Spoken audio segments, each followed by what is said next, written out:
They aren't here to say goodbye when they ask to withdraw treatment. We FaceTime so they can say goodbye. We stop the drips, we turn off the ventilator, and wait. Your hands upon theirs. You think of their family at home sobbing. Someone starts saying a prayer. You can't help but cry. This isn't what we do.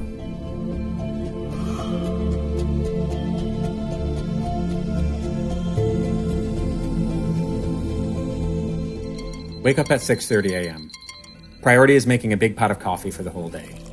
Because the place by the hospital is closed. The Starbucks too. It's all closed. On the walk, it feels like Sunday. No one is out. Might be the freezing rain, or it's early. Regardless, that's good.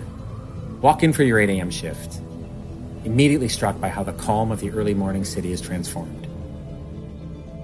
The bright fluorescent lights of the ER reflect off everyone's protective goggles. There is a cacophony of coughing. You stop, mask up, walk in. You take sign out from the previous team, but nearly every patient is the same, young and old. Cough, shortness of breath, fever. They are really worried about one patient, very short of breath, on the maximum amount of oxygen we can give, but still breathing fast. You immediately assess this patient. It's clear what this is and what needs to happen. You have a long and honest discussion with the patient and family over the phone. It's best to put her on life support now, before things get much worse. You're getting set up for that, but you're notified of another patient coming in. You rush over. They're also extremely sick, vomiting. They need to be put on life support as well. 2 patients in rooms right next to each other, both getting a breathing tube. It's not even 10 a.m. yet. For the rest of your shift, nearly every hour you get paged.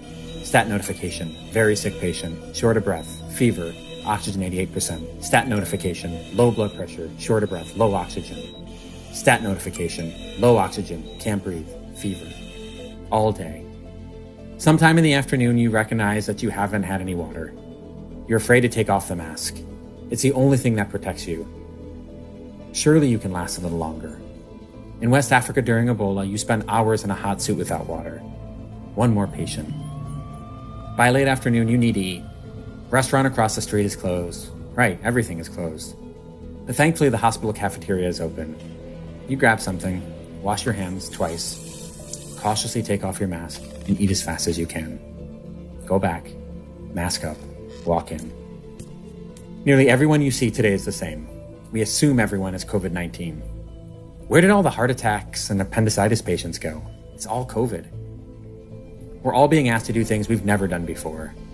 Try to predict which COVID patient will crash if you send them home and which won't.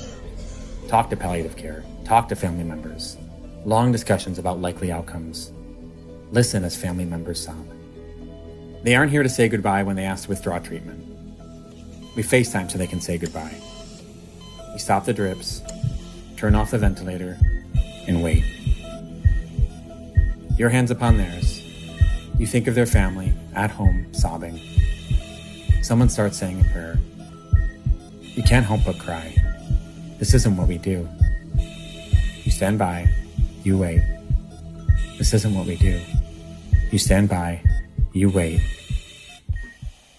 Time of death, 7:19 p.m. When your shift ends, you sign out to the oncoming team. You share concerns of friends throughout the city without personal protective equipment. Hospitals running out of ventilators. Colleagues have already gotten ill. Some have survived the disease.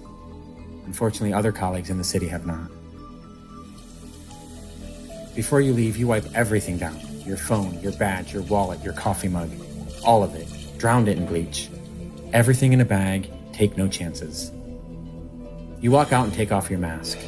You feel naked and exposed. The streets are empty. You get home, you strip in the hallway. It's okay, your neighbors know what you do. Your wife tries to keep your toddler away, but she hasn't seen you in days, so it's really, really hard. Run to the shower. You look in the mirror. Indentations of the goggles are still deep on your face. Blisters on the bridge of your nose. Hot shower. Rinse it all away. Never happier. Time for family. We were too late to stop this virus. Full stop. But we can slow its spread. Stay inside. Social distancing is the only thing that will save us now. I survived Ebola.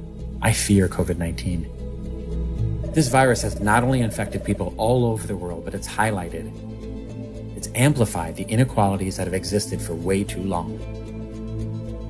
At this moment of global crisis, we need global solidarity. And never, ever have scientists, frontline providers, grocery workers, and people doing everything that they can every day to keep our society functioning throughout this, never have they been seen as the heroes that they really are.